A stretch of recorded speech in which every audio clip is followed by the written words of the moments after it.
Nanoplastia করব আর হালকা করে কয়েকটা স্ট্রিপস করব কালারে। সব মিলিয়ে আমাদের একটা রেজাল্ট যখন আসবে অবশ্যই আমরা নিয়ে আসবো তোমাদের সামনে। আর ফ্রন্টটা আমি একটু দেখে নেবো, খুব ড্যামেজ হয়ে গেছে হেয়ারটা, তোমরা দেখলেও বুঝতে পারছো। এই হেয়ারের ওপরেই কাজ করব, তলাটাও তাই। কাটবো না, লাস্টে দেখবো যদি কাটা যায় সেটুকু। ন্যানোপ্লাস্টিয়া ফুল কাটিং হলো, করার পরে দেখো স্ট্রেট হেয়ারের মধ্যে এই লুকসটাই দিয়েছি।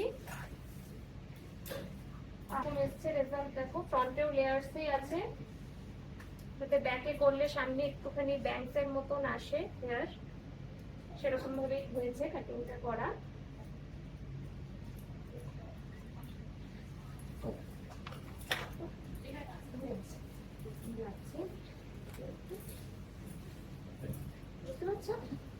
অসাধারণ একটা লুক এসছে।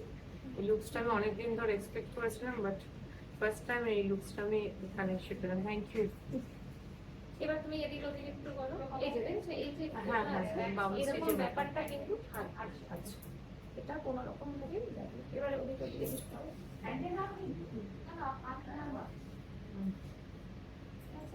সব দিয়ে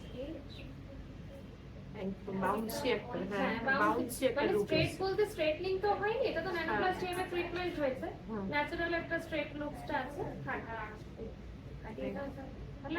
খুব সুন্দর হয়েছে, থ্যাংক ইউ। ব্যাকের যে লুকসটা গ্লোবাল উইথ হাইলাইটসও হয়েছে ওনার, গ্লোবাল উইথ হাইলাইটস এর সঙ্গে ন্যানোপ্লাস্টিয়া, তারপরে কাটিং, এই লুকসটা এসছে। আর আমি একটুখানি এটাও দেখাবো, ওটাই দেখাবো।